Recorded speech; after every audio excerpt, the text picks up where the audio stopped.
part of this world now and this industry. And the truth is that we all kind of have a fairy tale story about how we got here. And if the data from today's little poll is accurate, you know, a lot of you are here by accident as well. We all have some random story about how we got tapped to come into accidental, or to come into the ID field. And you know, as I said, it's true, most of us are here by accident. And now hopefully it's not a total train wreck, right? You're not just a complete disaster of instructional design. And you're here today on this webinar because you're excited and interested and passionate, and you, like me, have made a choice to become more intentional about your practice and to be focused and to be really good at it. So today we're going to talk about a lot of questions, but I'm going to put a little framework together first about how I think about the industry. This came from Ellen Wagner. If you don't know her, she's a great person to follow and learn from. Ellen had this idea that to be a well-rounded e-learning professional, and I now extend this to anyone who works in the L&D field at all, learning and development at all, because technology is so embedded in what we all do, is that we need to be well-rounded and speak and converse in all areas of this pie, as I call it. So there's learning and pedagogy, you know, understanding how adults learn, understanding learning objectives, assessment questions, all that stuff. There's the creative bit of e-learning, which is really important. There's visual design, there's writing, there's storytelling, there's video production, game design. There's a whole creative element to it that if all we do is learning objectives and meet that, but we don't do it creatively, you're going to have really boring e-learning programs. So we've got to you know, spark our creative juices along the way. Of course, there's understanding the technology bit, e-learning, electronic, right? And technology-based learning is so much a part of our solutions these days, and just how we all live. Phones, iPads, computers, it's not going away. It's only becoming more and more mainstream. So we really need to have some understanding of what's going on in that technology field. Is it understanding SCORM or the Experience API or authoring tools? And then finally, the last piece of the pie is business, and it's kind of twofold. There's understanding the requirements of your business. You might be a subject matter expert who really knows your organization's content, understands how it maps up to your organization's ultimate business objectives. There's working like a consultant, which is being able to talk to your customers and educate them and perhaps push them in the directions that you think would work in terms of providing the solutions that you think are going to solving the problems that organization needs.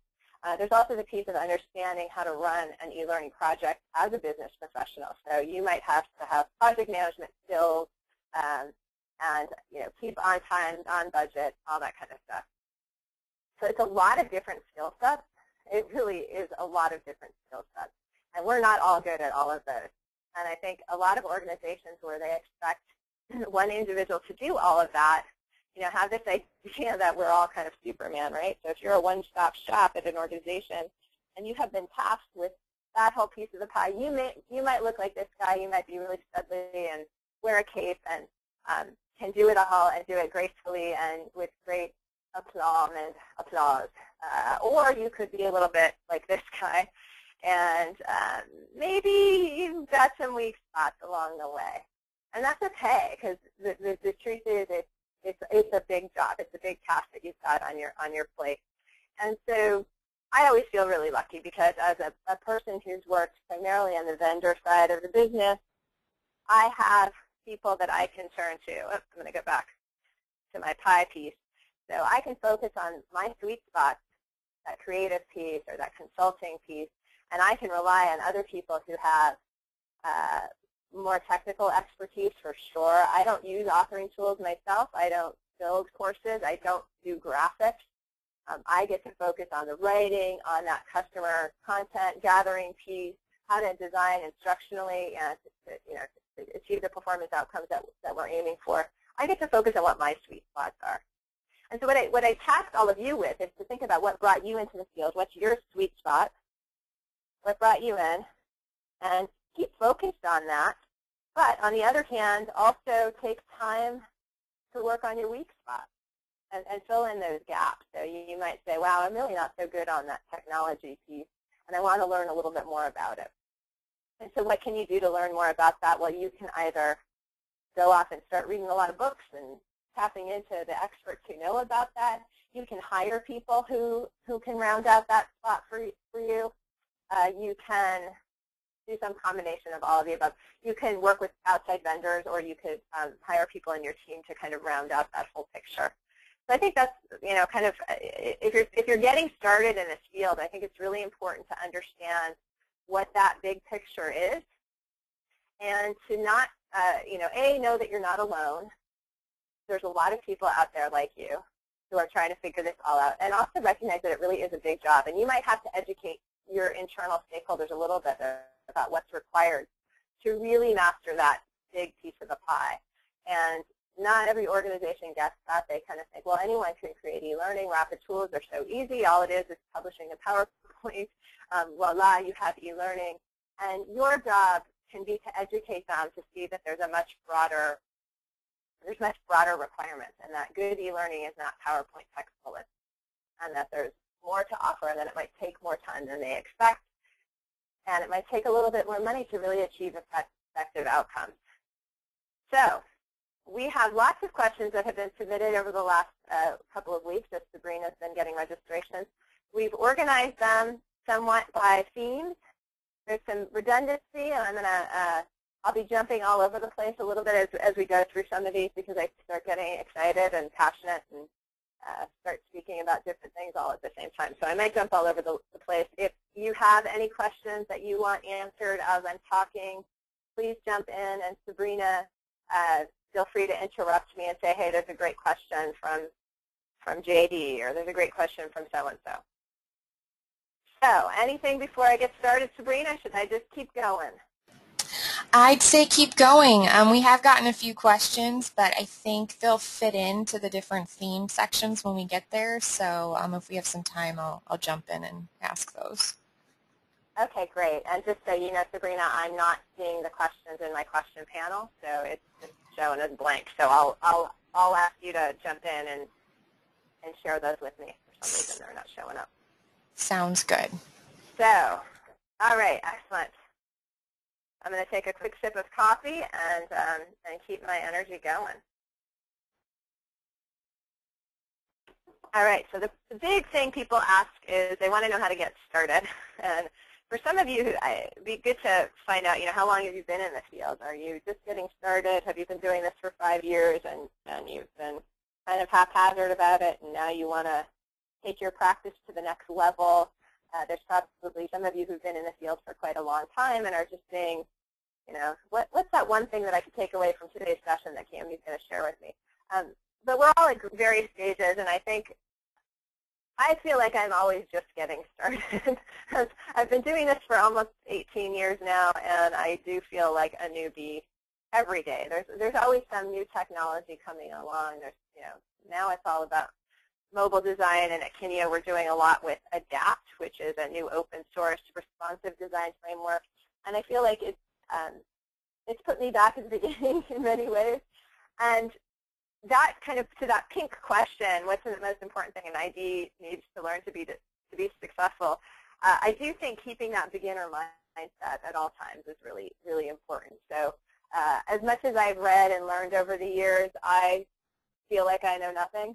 And I think that keeps me fresh, and I think that keeps me excited about what I'm doing and helps keep passion in what I'm doing, because everything's a new challenge for me, and everything's an opportunity to get better at what I do. So that's huge. I also think, and this is what I was saying to the group last night, I don't know if you can teach this, but I think a really essential competency, or just a mindset for those of us who practice in this field, is to have an innate sense of curiosity. I always want to know how things work. I want to know how people do their job. I just think it's fascinating. So my son, poor thing, was getting a root canal 2 weeks ago, and I didn't. I held myself back, but I realized that the whole time I wanted the endodontist to narrate what he was doing. I wanted to hear everything. Now, this little tool does blah, blah, blah, and it does such and such. And that's just how my mind operates. I don't know if my mind operates that way because I have been doing this work for 20 years, and that's just kind of baked into the way my mind has grown, or if I've always been that way. But that sense of curiosity and a desire to understand how things work, I think, is really essential. And it's what keeps me passionate about even projects that might seem really mundane and boring. So, it could be figuring out a regulatory process at a pharmaceutical company or something. It might seem, or why a bank has this policy in place. There's always something behind it that's really interesting. And I feel very lucky working on the vendor side of the business. Every project is different for us. So I can be working on climate change adaptation and psychosocial support for children in war-torn environments and providing training and support around that, and then doing a more policy-based course for a pharmaceutical company and something for a bank.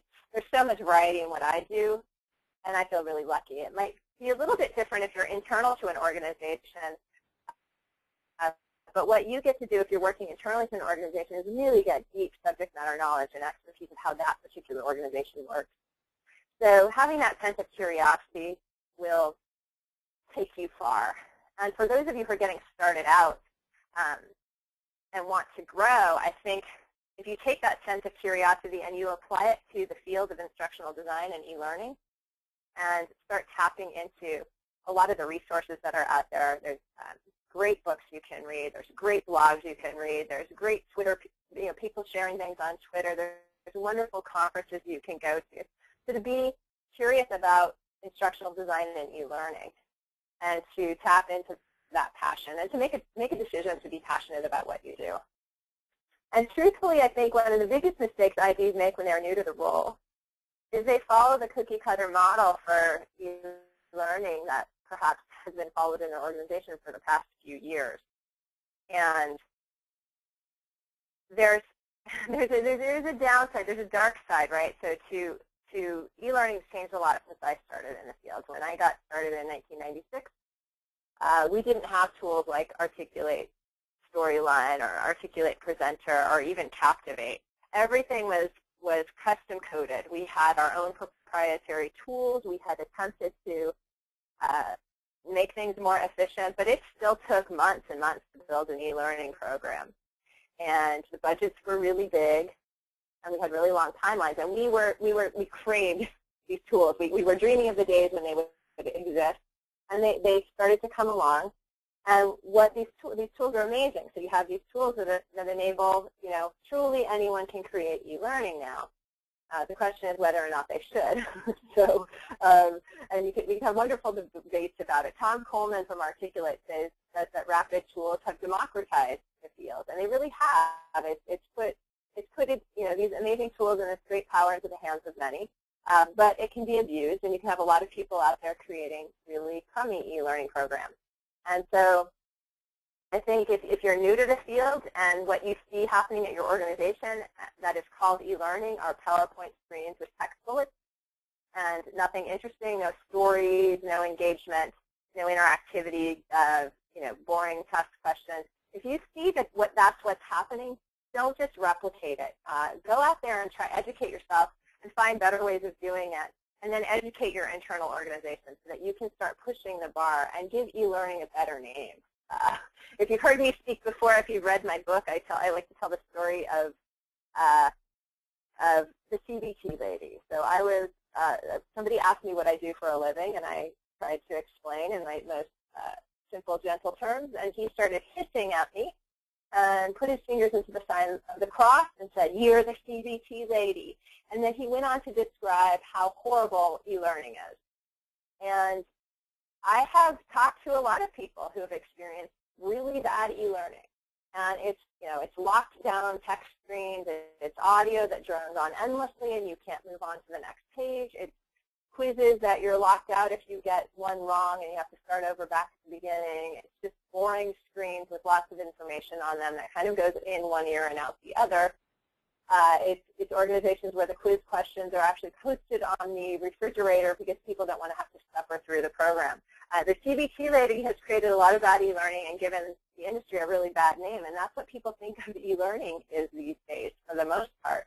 And so what I've seen is a real downward spiral, right? You've got employees who hate this stuff. You've got stakeholders who say, well, that's e-learning, that's what we have to do, and we can consider it training, and we can kind of check that box off because that's what training is. But they don't really value it, and they know their employees really don't value it, and so they don't want to pay for it. and there's this downward pressure on what we do. I mean, we certainly, you know, we see that a lot. People don't want to pay for high-quality e-learning because they don't really understand what high-quality e-learning can be. And so for those of us just getting started in the field, I think it's really imperative to get out there and start looking for better ways of doing it and start making some change within your organization.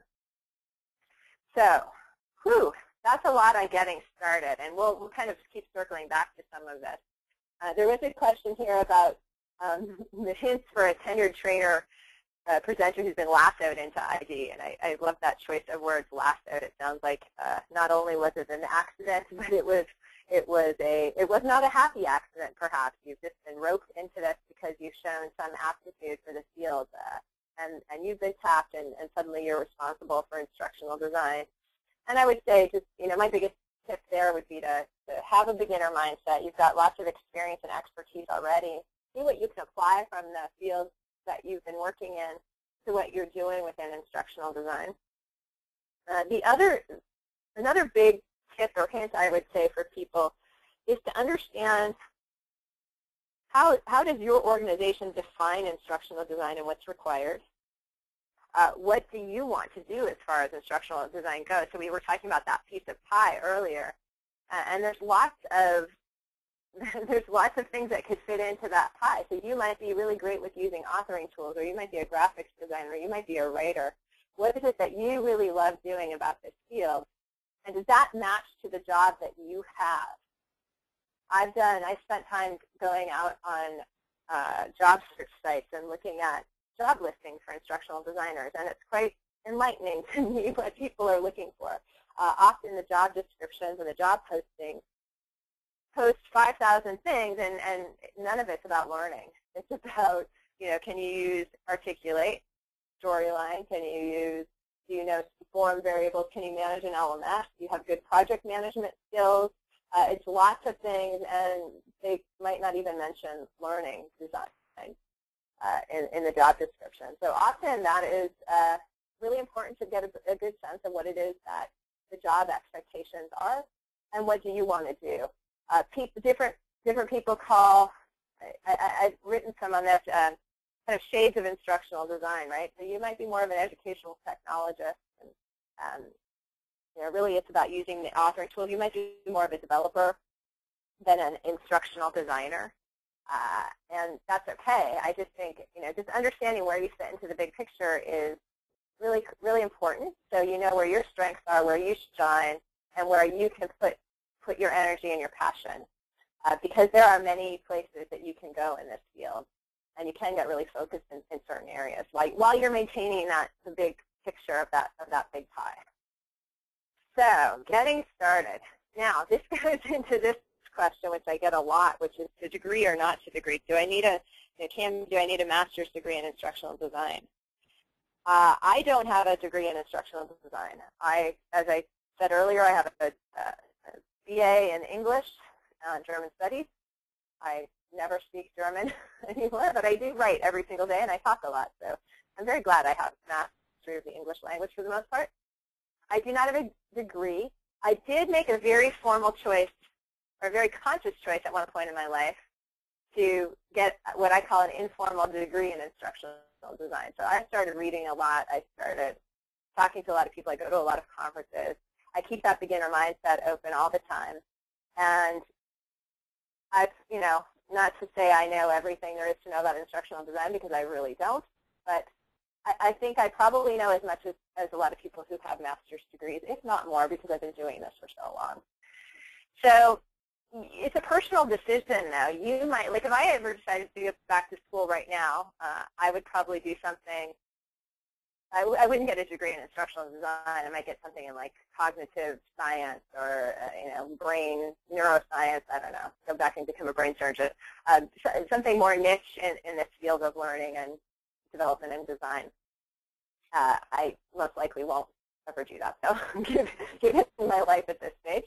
But that doesn't mean that you shouldn't. And I guess the question is, do you have to have a degree? I've done polls on my blog for many years And I've asked people, and the numbers have held pretty steady. So yeah, I asked the question, if you're working in the field, do you have a degree in instructional design? And the numbers have held really steady at about 63% of working instructional designers do not have a degree in instructional design. So they are they have background in writing, teaching, drama, kind of a really wide array of backgrounds, but they fell into it by accident. And they're doing just fine, and they have no plans to go on and get a degree in this. There are people who will argue and say that we're wrong not to have a degree. I think, and then there'll be arguments like you wouldn't want a non-trained architect to design your house, or you wouldn't want a non-trained brain surgeon to operate on you. You wouldn't want just anyone. You'd want a neurosurgeon. So you can have this argument with people, and you might have. I have taken my own personal path. So I think it's a real personal choice. If you're just trying to get started and you're trying to get in the field, it might help you to have a certification. It might help you to have a master's degree, but it may not. I mean, I know for us, we look for either experience.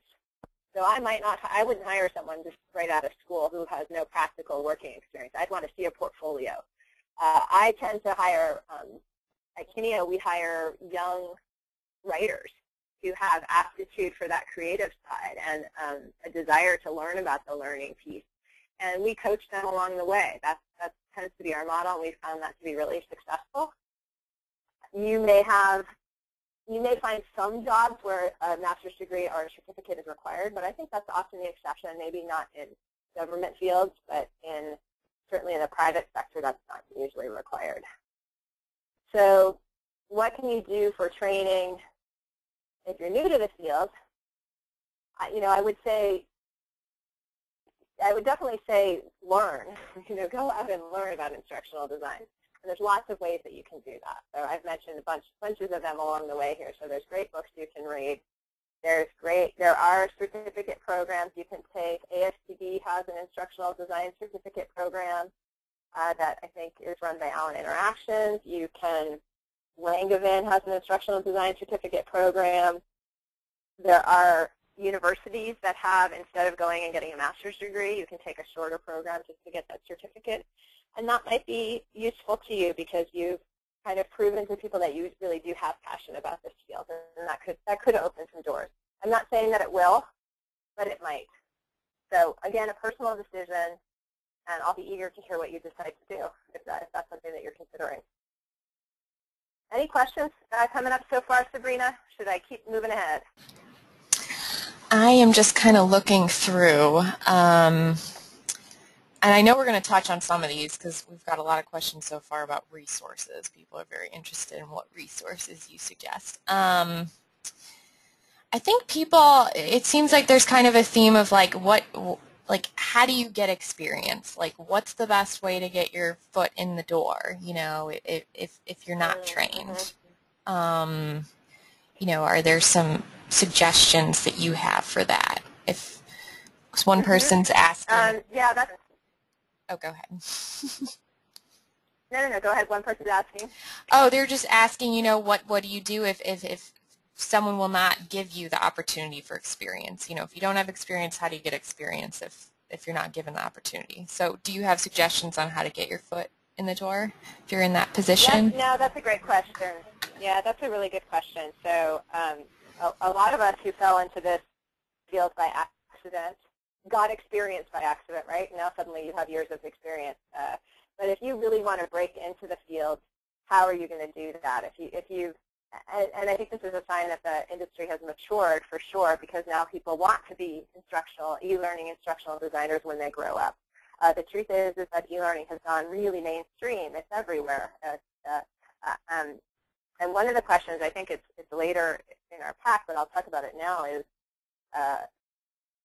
what sector should you go after? And I think, if you're trying to break into the field, there's e-learning as a whole, but e-learning exists in so many areas right now. So think about where you want to be and what you're really passionate about. So if you want to get into e-learning and your passion is K through 12, you can go find some opportunities there. Higher ed, the corporate sector. There's a lot happening in the nonprofit space. At Kineo, we've been doing a lot of nonprofit e-learning, and that's really exciting. It feels like you're changing the world and making it a better place. There's that, the corporate organization. You could be inside a company, or you could work for vendors. You could decide that you want to go out on your own as a freelancer, or that you really want a job. But there's lots of routes to take there.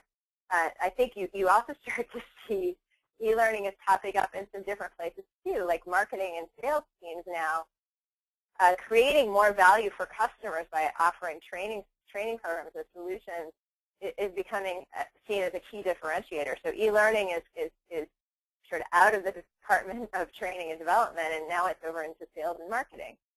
There's also a lot happening in the mental health space. If you're really passionate about mental health, and maybe you have a background in psychology or counseling, there are organizations out there that are putting interventions and e-learning type programs up online to help people manage anxiety and depression.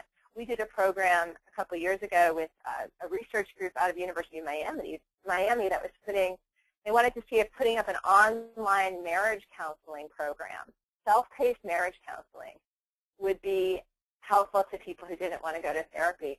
And this is part of a research grant, and they're finding that the results to the online intervention is comparable to live marriage counseling. So now you can help people, you can help those couples where somebody doesn't want to go see a therapist. It's really exciting where e-learning is happening. So if you're trying to break into the field, one thing to think about is which sector do you want to be in? Because if you have background in some of those areas, you might be able to leverage that experience, a pre-existing experience in that field, into an e-learning kind of position. I was speaking to a young woman last week who works within an organization doing classroom training, and she wants to get into e-learning because she realizes that to be a truly well-rounded L&D professional, she needs to understand the e-learning bit. So she's volunteered herself within the organization to write some scripts, some e-learning scripts, and to start getting her feet wet on that. So it could be that you seek out some opportunities within your own organization to get some experience. You could do some volunteer projects. Lingos is an organization that does, I think it's Lingos. If you Google that, they take volunteers who will build e-learning programs for their global customers all around the world. So it's a volunteer situation. So you might be helping somebody in Africa do a basic finance management course. And that's a great opportunity if you are looking to build up your own portfolios to try to find some projects like that where you can help out. So having a portfolio is really key. And even if you can't find a real project, one thing that you can do is make up your own. Trina Rimmer, who's an instructional designer, has a sample course on her website about how to do laundry. I mean, you can do e-learning on pretty much anything. So find a topic that you know something about and see if you could do something interesting with it. You can download a free trial of Articulate Storyline and have a go of it if you want to actually develop courses yourself. So hopefully that gives you some ideas about where you can go to get started. I would definitely encourage you to network and talk to people. Hey, do you know somebody in your organization who's doing this? Maybe I can, talk to them. Have a portfolio ready that you can share writing samples. Again, it depends on what your sweet spot is. If you really want to be doing graphic production or if you want to be building, you want to have an opportunity to showcase that skill and that sweet spot for you. Cammy, so a long answer to a short question. Yep. Oh, could you just repeat that organization that you mentioned just a minute ago? Yeah, it's called Lingos, and I think it's Lingos. There might be an E in the end. The eLearning Guild, it will be up on the eLearning Guild's website. They always do an annual award presentation at Learning Solutions in March, and they actually give out awards for the best e-learning produced for Lingos. So that can be a really great way to get some exposure in the field too, and have some awards to showcase.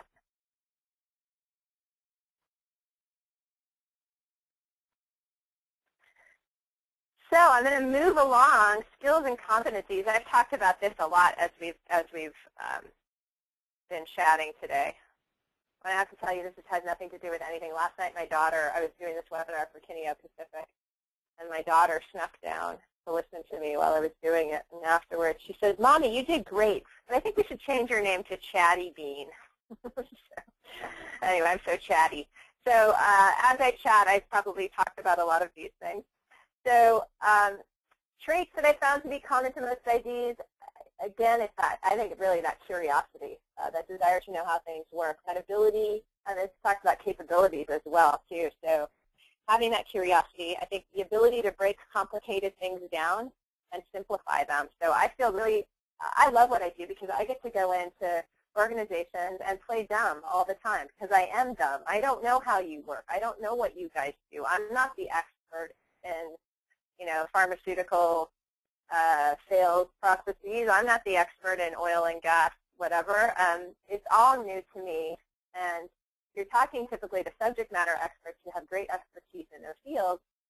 And it's really helpful to go in with that beginner mindset and ask stupid questions. And I tell them that. I say, I'm probably going to ask a lot of really dumb questions, but it's going to help me understand that big picture. It's going to help me understand what your novice learner is probably not going to know either, so that I can better communicate that back to them. So that beginner mindset, being really humble and being willing to say, I have no idea. I don't know what that means. And there's some level of patience. So I think having the ability to consult with people and guide them through a process, guide them through, if you're working with subject matter experts, it's really helpful to educate them on what your process is going to be and what the deliverable is going to look like. What kind of an experience do you want to create? And if you can show them examples to help them get more out of it. And be willing to push back on them, too. So you have to push back. Subject matter experts, stakeholders want to include the kitchen sink in, in everything they do. They think every bit of their content is precious and worthy of belonging in an e-learning course. And you might have to help them make some decisions and say, well, that whole 3 pages of content that you gave me really doesn't support any of our learning objectives. It's kind of a nice to know. Why don't we include that as a PDF? But what we're really focusing on are these 3 performance objectives. These are the things that we want people to do, and let's focus on that so that we have a more effective learning experience. And they often get that. So I think those are, I don't know if that was 5 or 500 capabilities and common traits. Hopefully that gets you some ideas. Good question about software technical skills required to be an independent instructional designer. Well, that goes back to how do you define instructional design. So are you expecting to build courses? So as I've mentioned, I don't actually use tools myself. I have an understanding of what most of them do, and that's really important. So I know how to, I know how to design a course that my development team can actually build in Storyline. And if I don't know if it can do something, I ask. I clarify. So I've got a technical team that I can call on. But I don't work in the tool myself. Not that I couldn't, but it just helps to get to focus on my sweet spots. I don't have graphic skills. I have an eye, but I don't actually use the tools myself. So I think it really depends what skills you need. It really depends on how you define that job. Now, if you are an independent instructional designer, often you're freelancing out to organizations who do want you to do everything, and they're going to expect you to have some chops in all areas. So you're going to have to go out and learn about graphics tools and things like that. So you can, I would say the Articulate community forums are a great place to start. There's a lot of people in similar positions who are trying to do it all themselves. Lynda.com has a great resource of library of courses that you can take to learn about using some of these tools. And talk to other people like yourselves who are you find out what they're using, what tools they're using. Does having a background in subject matter make a big difference? I think I've kind of covered that in great detail. I don't think it does. To me, it doesn't, because I like to go in as that beginner and ask all the stupid questions.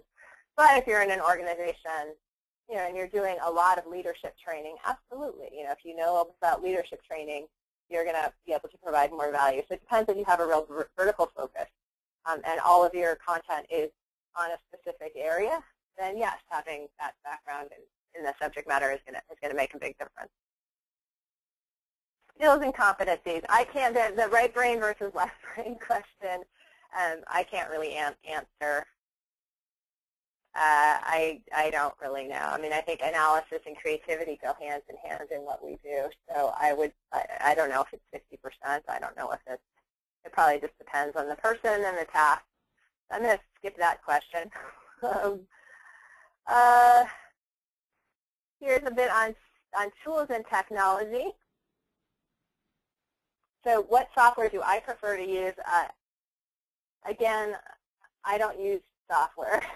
I still have like a total snob. The truth is at Kineo, though, for the last year and a half, probably at Kineo US, about 90% of the courses that we've created have been in Storyline. That's been the predominant market share these days, and we have been doing a lot of our builds in that. We are moving to more responsive, adaptive technologies, and we are using an open source tool that Kineo created called Adapt, and seeing an increasing percentage of the programs that we're designing for that framework, which is a new paradigm. And to the first question about staying relevant, you do want to get out there and know what else is coming down the line. So understand what responsive design is all about. It's having, building a course once that might work across multiple devices. It's important to have that big picture of what's happening in technology. Remember that technology piece of the pie. And I think really important to have a sense of what's coming down the pike in terms of new technologies, because it may impact what you do in a few years. Google Glass may actually impact what you do in a few years. There might be people, I've seen people at conferences wearing their Google Glass and talking about how they're creating job aids and performance support tools in them. Right now, that's happening. So is that going to impact your organization, and should you be thinking about it? Probably. So keep your eye out on what's coming, and I think that staying relevant just on the technology curve, what's coming down the pike is really important. And that will eventually feed into authoring tools for the most part, or not. I don't know. Maybe some of the authoring tools will go away. So my favorite tools for what I do is Microsoft Word. That's what I probably spend 90% of my time in. I do a lot of my design documents, scoping tables, storyboard scripts in Microsoft Word, and I hand those off to developers who are using the other tools. I use PowerPoint. I can use PowerPoint pretty well to either create nice presentations or to create really rough prototypes if you want to do some hyperlinking and kind of show how a branching activity might work. PowerPoint can be your friend. Increasingly, we're using a tool called Balsamiq, which is it's a way to do wireframes and mock-ups pretty easily. It's not a free tool, but it's useful. I think it's about $79 for a license to Balsamiq. And it's not spelled like balsamic vinegar. I think it has a Q on the end. We can post some links to these things later. So that's my thoughts on tools. Again, technology is my weak spot of the pie, so I'm really not an expert to talk there. We had a lot of questions come in on about keeping current and keeping the passion alive, and this is a topic I could probably talk about for hours, and we only have 9 minutes left, so I'm going to try to be very passionate and talk about this as I go through. I think some of the ways that I avoid getting too bogged down with what I do is, well, multiple ththings. One is every project is different for me, and that's really exciting. So I might be doing something for UNICEF on psychosocial support for children in war-torn environments, and I might be doing something on climate change adaptation. I mean, every project is different, so that keeps me passionate because I have that curiosity. They're all new challenges, and you want to kind of throw away your cookie-cutter approaches and try to to avoid those e-learning presentations becoming stale and repetitive. I don't know. I don't think that that's really a problem, because for me, every e-learning program is about telling a story. There's some story that you're telling. There's some way that you're trying to connect this back to people to make it relevant to their lives, and that's fun to me. How do we take something really boring and stale that we get from a subject matter expert as our core content, and how do we turn that into something that people actually will want to participate in and engage with and learn from? And that's a wonderful challenge to me, and that part doesn't become stale. How do you make what is stale interesting? That's never a dull thing to me. So how do I stay current without exhausting myself? I I used to spend a lot more time reading blogs and reading books than I do these days. I try to take care of myself on many levels, so I spend time reading books and that have nothing to do with e-learning, and trying to get inspiration from the outside world. So how do you stay current without exhausting yourself is really a mindset in many ways. So when I was in massage school, we often talked about self-care. You had to, if you were doing a lot of massage, you could get repetitive strain and injuries, and your arms and hands could get really messed up. And you had to do a lot of stretching and get your own massage and take care of yourself. It's the same true for parents, right? If you have young kids, you have to take care of yourself. You have to use your own oxygen mask first, or your poor children will suffer. So I think the same is true of e-learning and keeping your passion alive. Is you've got to make sure that you're nurturing your creativity in multiple ways. And I think I've kind of hit most of these to some level or not. And I have lots of passion. I get really passionate by connecting with other people, too. So sharing ideas, going out to conferences, giving webinars like this to me is really fun. I wish I was sitting down at a coffee table with all of you who can actually have conversations, because that really jazzes me. Connecting with people who are doing similar work, finding out what they're doing, getting new ideas and inspiration. There's always something else you can be doing, someplace else you can be looking for. It helps to work with really talented people. I get inspiration from my team. I get to work with these amazing graphic artists who translate these ideas that I might be writing down onto paper into something really beautiful, and that just blows me away. I love seeing how we collaborate together to come up with something and make something. I love making things. I used to do pottery, and it was so satisfying to have a bowl, to drink out of a cup that I had made, or eat off of a plate that I had made. And I feel the same thing a way about an e-learning program. We've made something together, and I have a sense of pride in that. To me, that's a very tactile and real thing, and something that keeps my passion alive for sure. And I also think that, for me, it's really important to connect what I do back to some broader purpose in life.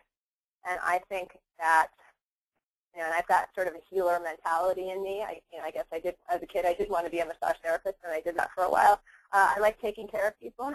I want everyone to be happy. I think that we can do that through e-learning. I think e-learning, good quality e-learning, good quality training, not just technology-based, helps people do their jobs better.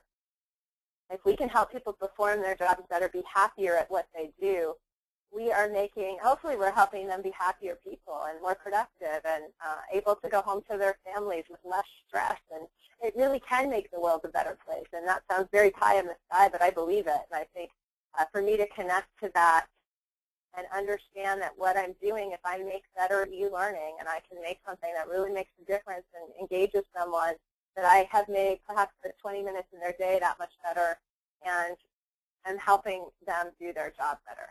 And that, to me, if you can kind of keep tapping into that greater purpose, that keeps my passion alive for sure. So I think this is our last page of questions, and I'm going to blow through these really quickly because we are kind of right up here at the top of the hour, and I want to give Sabrina a chance to ask a few more. How do you make the judgment on the right balance between content and activity? I think it's if it's all content and no play and no engagement, then you might just as well give people a PDF document or some kind of an interactive reading experience, which is fine. But that activity that we intersperse in the content is going to help people. It's going to help them latch onto those ideas better. So it's not meaningless interactivity, and you can. I like to talk about cognitive interactivity. If you just stop and ask somebody a question and help them engage with the content in a meaningful way by thinking about it, that can make it stickier and enable them to go off and do something with it. You can ask provocative questions. a way to engage them. So I think the right balance is going to probably depend on what, what is your learning objective that you're trying to achieve? What's that performance outcome? I don't know that there's a set rule for all of that. I felt a little sheepish answering the question about creative processes last night. I think I do a lot somewhat intuitively these days. I've done this so many times, so I don't do a lot with mind mapping, but I would love to hear what other people are doing. I think I should probably be doing more along those lines in terms of, great, sticky notes on the wall or lots of sketching. I do some sketching to get my ideas out there. I tend to think in words, though, so I either want to talk it out with people. To me, that brainstorming is really important, and have a conversation where you're collaborating on ideas together. That feeds my creative process. But I don't have one set way of doing it. I probably should. What to do when you have to say I don't know is you say I don't know. I think you're really transparent to people about when you don't know something, and that's okay. We talked a lot about networking and resources. We will post some reading lists of books and websites. We'll follow up with this with some blog posts and share some more information with you. I've got lots of information on my blog about reading lists, blog roles. You can go follow people like me on Twitter and see who we're following and who we're engaging with and having conversations. There are some fabulous events out there. I go to most every eLearning Guild conference event. ASCD has Tech Knowledge in January, which is a great conference in the UK. You guys have Learning Technologies, which is end of January, early February. There are a lot of local industry events, smaller conferences where you can really get into it with people at a much more granular level, and that's going to be really great. I'm doing one in Chicago next week, which won't be, thousands of people, and I think it'll be much more intimate and in some ways more meaningful experience. There's local groups you can tap into, and then just certainly this online world. I think community doesn't have to mean just people who live in your town anymore. There's quite a global community out there of professionals that you can tap into. So I could talk for hours, as you can see. I've answered lots of questions today. You probably have more. And Sabrina, I don't know if you want to, we're right at the top of the hour, but if you want to jump in and see if there's anything burning that I didn't answer, I'm happy to run over just a little bit. I think one thing that people ask, but I know we're going to be providing a resource on this, so I don't think we have to necessarily dig into it right now, but it seems like people kind of want to know the biggest mistakes when you're first kind of jumping into instructional design. Did you have a big mistake that you made, or something that kind of inspired you to do better? I think just realizing that people, I would go out and find out what people think of the e-learning that's already getting created in your organization. And if you're finding out that they don't like it, then don't do that. Don't make that mistake. So, my big aha moment, it wasn't too many years ago, was that whole CBT lady conversation. And I don't want to do that. I don't want to create that kind of god-awful e-learning that makes people shudder and suffer. And I don't think you do either. So, you might want to go out and take some e-learning and see what you like. And don't assume, people assume like, oh, I just turned the audio off because I didn't want to hear it. But you know what? Everyone turns the audio off because they don't want to hear it. If you find yourself behaving in certain ways with technology, chances are the rest of the people are behaving in similar ways. And consider that. So I think there's lots of mistakes we could all probably avoid. That would be a great follow-up blog post, Sabrina. We'll have to query people. My book is available, and we've got a discount code. It's 10% off if you use that discount code Design10 through the ASTD website. It's also available on Amazon, but the discount code is just through ASTD. And that's 10% off, and that will be good through August 19th, I believe. So take advantage of that. People have been saying great things about it. I hope it's a really good resource for people, and it was fun to write. And I've clearly got a rubber duck theme going on in my life. I could tell you all about that at some point too, but I won't bore you with ducks right now. Some more resources for you. Definitely check out the Kineo website. We've got a lot of stuff up there. Top tips. We have a blog up there. Of course, my blog. I share a lot of information up there as well. And Thank you. It's been a great hour. I hope I've answered questions. I probably triggered some more. Feel free to follow up with us, and we can schedule more of these and get the right resources to you as needed. Thanks, everybody. We will be providing a recording of today's webinar, so if you had to step away or miss bits and pieces, not to worry, we'll have a recording shortly.